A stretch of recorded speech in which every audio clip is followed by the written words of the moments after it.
Hi అండి, welcome to RR collection. నేను సుహాసినినండి. మీరందరూ బాగున్నారండి? నేను బాగున్నానండి. ఇప్పుడు మీకు ఇడ్లీ వడ కర్రీ చూపిస్తానండి. ఇది వచ్చి పచ్చిశనగపప్పు ముందుగా ఒక గంట ముందు నానబెట్టి శుభ్రంగా కడిగి పక్కన పెట్టుకున్నానండి. ఇదేమో టమాటో, ఆనియన్, కొంచెం కొత్తిమీర, కొద్దిగా కరివేపాకు. ఇది వచ్చి సాల్ట్ అండి. ఇది 1/2 టేబుల్ స్పూను అల్లం వెల్లుల్లి పేస్టు, కొద్దిగా సోంపు.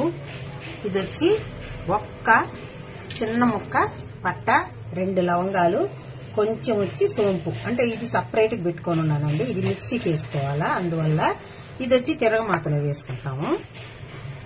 ఇప్పుడు కారం, ధనియాల పొడి, పసుపు, గరం మసాలా పౌడర్.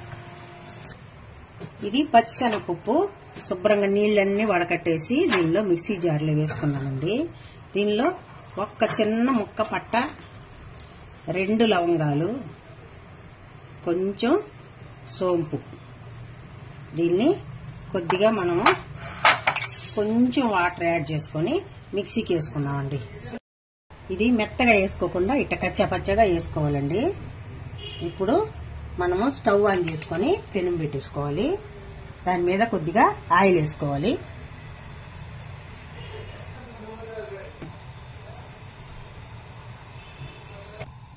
ఈ విధంగా పెనం మీద స్ప్రెడ్ చేసుకోవాలండి.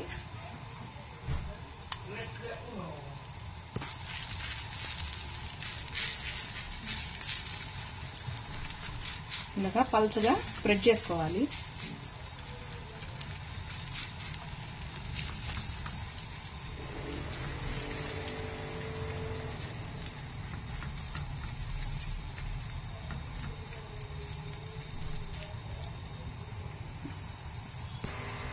ఇంకొంచెం ఆయిల్ లాగా లైట్ గా స్ప్రెడ్ చేసుకోవాలండి.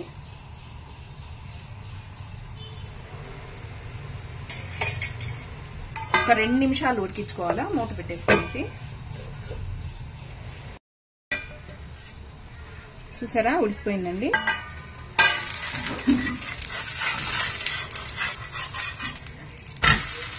ఆయిల్ వేసిన దానివల్ల మనకి అతుక్కోకుండా నీట్ గా వచ్చేస్తుంది. ఇలాగా ఇంకొక 2 మినిట్స్ ఇలాగే పొయ్యి మీద పెట్టుకునేసేస్తే సరిపోతుంది. ఇప్పుడేం మనం మూత పెట్టుకోవలేదండి.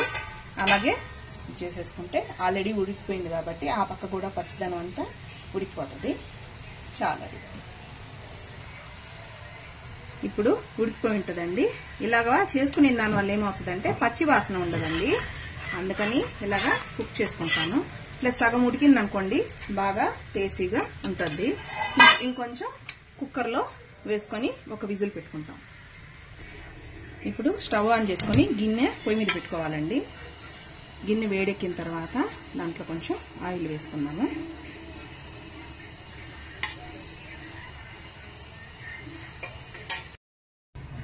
ఆవాలు, కొంచెంగా మినపప్పు,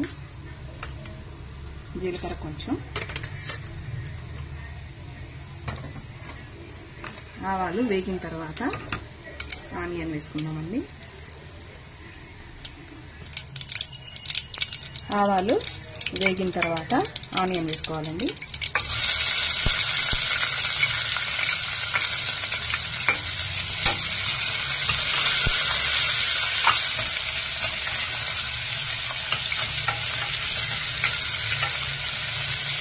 సోంపు కూడా వేసేసుకుంటున్నామండి.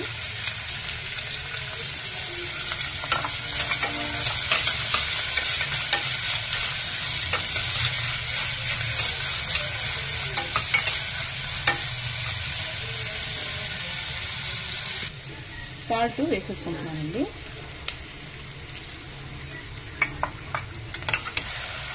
ఇప్పుడు టమాటో కూడా వేసేసుకున్నామండి.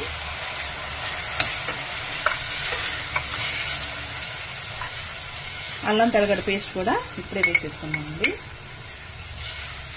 అల్లం తెల్లగడ్డ పేస్ట్ కొంచెంగా టేస్ట్ వస్తుందని కొంచెంగా వేసుకుంటానండి. కరివేపాకు కూడా వేసేసుకుంటున్నానండి.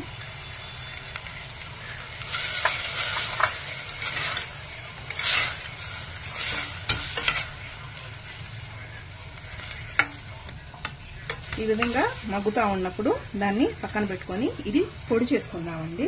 ఉడకపెట్టుకున్న పచ్చిశనగపప్పు పిండి ఈ విధంగా మనం పొడి పొడి చేసేసుకొని వేసేస్తే తర్వాత కూరలో వేసుకొని ఈ విధంగా ఇది టమాటా ఎర్రగడ్డ అంతా ఉడికిన తర్వాత మనం పొడి చేసుకున్న ఇది వేసేసుకోవాలి.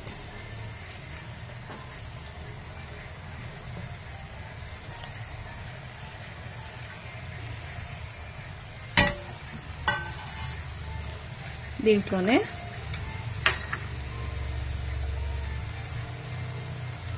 పసుపు,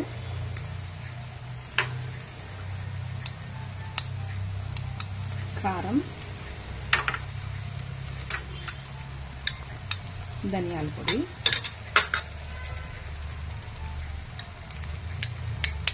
ఆల్రెడీ గరం మసాలా వేసినాం కాబట్టి కొంచెంగా వేసుకుంటున్నానండి. వేసుకునేసి కలుపుకునేసేసి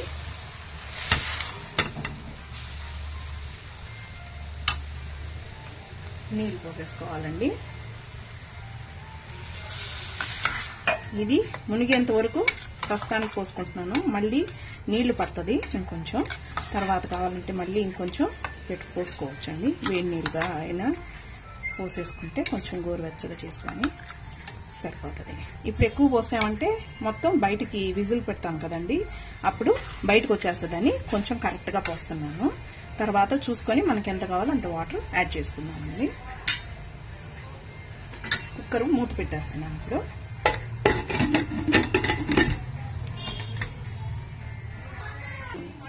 విజిల్ పెట్టేసుకుంటున్నానండి. తర్వాత ఇది 2 విజిల్స్ రానిస్తాను. 1 విజిల్ వస్తే సరిపోతుంది. నేను ఎక్కువ మంది ఉన్నాం కదా, అందుకని క్వాంటిటీ ఎక్కువ చేస్తున్నాను, అందుకని 2 విజిల్స్ పెడుతున్నాను. ఇప్పుడు కుక్కరు ఉడికిపోయింది కదండి, చల్లారిపోయింది. వెయిట్ తీసేస్తున్నా. చూడండి కర్రీ కొంచెం గట్టిగా ఉంది. కొంచెం వాటర్ యాడ్ చేసుకుంటాను. ఇప్పుడు కొద్దిగా ఉప్పు కారం తీసుకుంటామండి.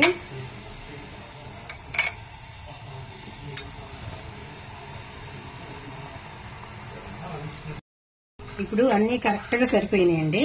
ఇప్పుడు మనం కొద్దిగా కొత్తిమీర చల్లుకొని ఇంకా స్టవ్ ఆపేసి సర్వింగ్ చేసుకుంటామండి. ఇది కొంచెం లూజ్గా చేసుకోవాలనుకుంటే లూజ్గా చేసుకోండి. కొద్దిగా గట్టిగా కావాలంటే ఇప్పుడు దోశలోకి అట్లాంటి వాటికైతే కొంచెం గట్టిగా చేసుకోండి. ఇడ్లీ కదా, కొంచెం లూజ్గా ఉంటే బాగుంటుందని మేము ఇలా చేసాము. ఒకవేళ మీకు గట్టిగా కావాలంటే గట్టిగా చేసుకోండి. ఇప్పుడు మనం సర్వింగ్ బౌల్లోకి తీసేసుకున్నామండి. ఇది ఇడ్లీలోకి దోశలోకి సూపర్ టేస్టీగా భలే ఉంటుంది. మీరందరూ తప్పకుండా ట్రై చేయండి.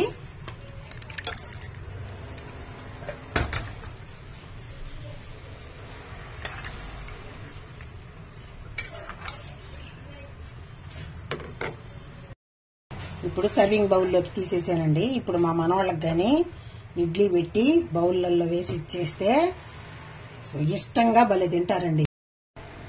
ఇదిగోండి వేడి వేడి ఇడ్లీ వడకర్రీ రెడీ అయిపోయింది. మీరందరూ తప్పకుండా ట్రై చేయండి. లైక్ చేయండి, షేర్ చేయండి, సబ్స్క్రైబ్ చేయండి. లాస్ట్ వరకు నా వీడియో చూసినందుకు మీకు అందరికీ థ్యాంక్స్ అండి. బాయ్ అండి. నెక్స్ట్ ఇంకో మంచి రెసిపీతో వస్తాను.